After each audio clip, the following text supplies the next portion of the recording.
and action. Hey everyone, it's DrRic. I'm at the Morton Arboretum, but this is a question from Lou about how to train for hiking. Specifically one of my excursions, but whether you go on an excursion with anybody or you do it on your own, there are ways to really take advantage of your hike, especially if you're going to a national park. You don't want to be out of shape, go to the national park, suffer an injury, or just get too exhausted on the first day. So you really should start training. If you look here, in Illinois it's kind of flat. You can find some elevation, but if you look here, this trail is really pretty. This is Heritage Trail at the Morton Arboretum. If you are alone or worried about going to a local forest preserve in Illinois, the Morton Arboretum is pretty safe. It's gated. The animals here are very limited, and there's always somebody that's around.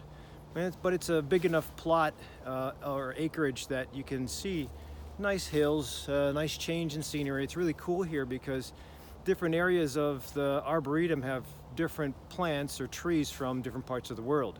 Anyway, you can get some mileage. So that's the first thing, is that mileage is important.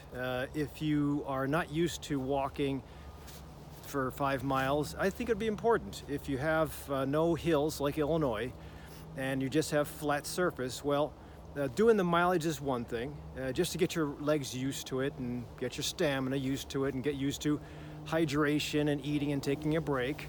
But the other thing is having resistance.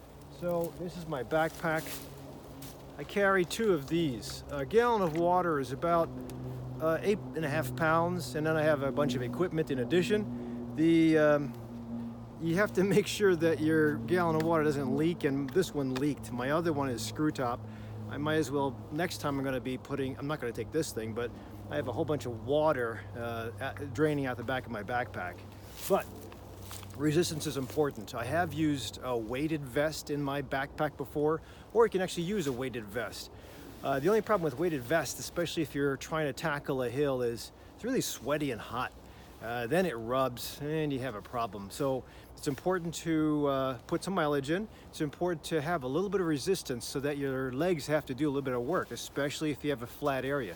Now, if you have rolling hills, inclines, high elevation that you already are lucky enough to live in, then you can probably not even get by with a backpack, or you probably don't need resistance because your legs will be challenged due to the elevation change. Elevation, even on an inclined treadmill, will make you work different muscles. And this is a good segue because I have some runners that go with me, and running is one thing. Hiking with incline and a backpack is another. So you do use different muscles. You're going at a different speed. Your gait's different. You do have to get used to, if you are a runner or if you are an exerciser, CrossFit, resistance training, Zumba, yoga, you still have to get ready for the hike. Again, to take advantage of most national parks, the average day is about 4 to 5 hours of hiking, and going at about 1 to 2 miles an hour, you have to get ready for it. If you go to a really beautiful national park, there definitely is going to be elevation.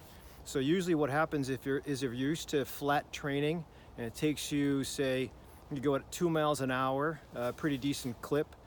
When you're throwing in an incline, you can cut that in half, just because it takes a lot of energy out of you for tackling the incline, especially with some weighted backpacks or just carrying weight.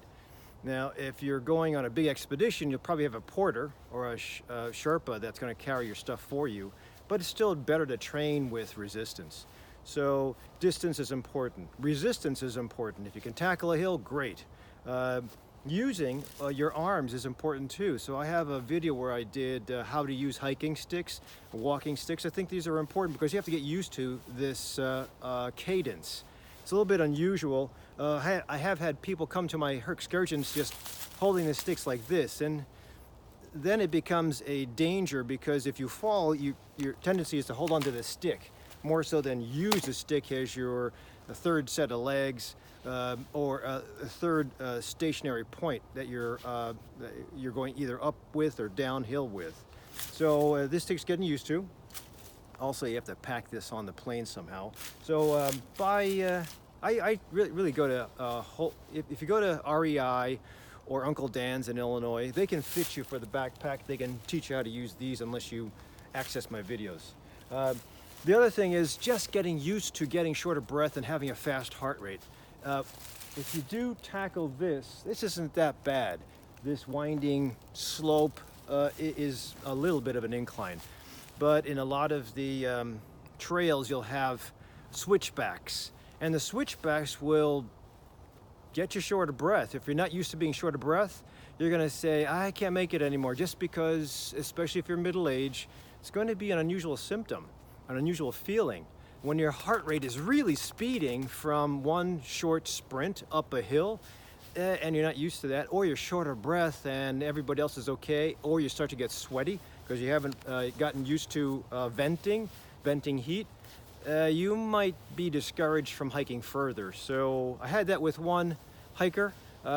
She was doing fine, but as we were tackling our first hill, she became short of breath, and I think a middle-aged or 50 to 60-year-old that's not used to shortness of breath will automatically think, oh, this could be really too much for my heart, or why am I beating so fast? So get used to that. Also, the training method that you do, whether it's in a forest preserve or in the desert or on a mountaintop if you're lucky enough, you have to get used to how much hydration affects you. Temperature can vary depending on which national park you go to and which time of year, but you always have to carry some fluids. This is good because I can finish this off in a couple hours, understanding that I'll get winded, I'll get short of breath. This taking a break every once in a while to catch my breath and keep the temperature on the low side is important. Water breaks, fuel breaks, but after you drink this, you'll have to pee somewhere. So as long as you're comfortable with taking a break and going in the woods, I think it's important. Sometimes you do have to poop in the woods. There's techniques for that, but again, if you get used to the timing of your training, you'll be able to hold it till you get to base camp, or at least dump before you go. So those are the most important aspects.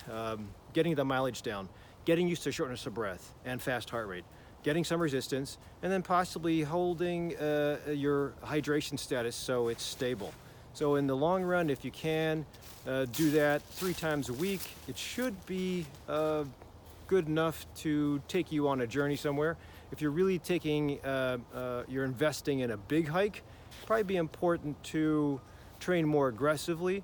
Again, if you're taking a family hike, and like in Yosemite, most of the places in Yosemite, there's a lot of places to hike in Yosemite, some very hard, some multi-days, and then some just a short 2 miles. But the view is spectacular. So I think in a park like that, it's built for short family stints with kids or long challenges.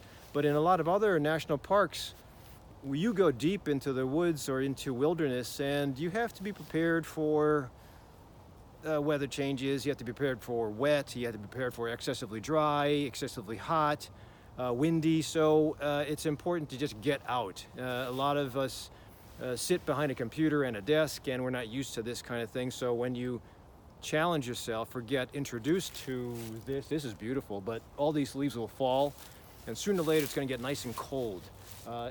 Before these leaves fell, there was a lot of mosquitoes and insects, and there's still ticks now, so you have to get used to that too.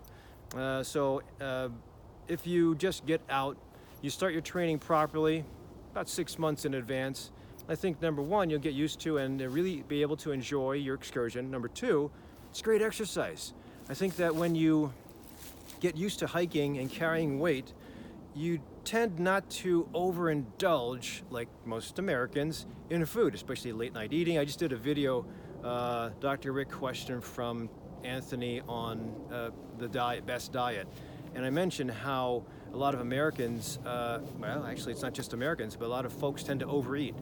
And I think it leads to obesity, also unmindful eating, when you just continue to eat and eat and eat while watching TV or while celebrating. So sometimes when you're in training, especially middle age, we don't have sports that we're doing, and 50 hours a week, you don't remember that you have a goal. Well, having a goal of training in places like this will keep you honest as far as your food, and it also keep you happy. There's something about nature therapy that just settles and satisfies. Serotonin's high. You don't have as much of a craving. So hopefully, so Lou, good question. I appreciate you watching. Don't forget to subscribe to me down below and hit the alert button, and I'll see you next time in the clinic.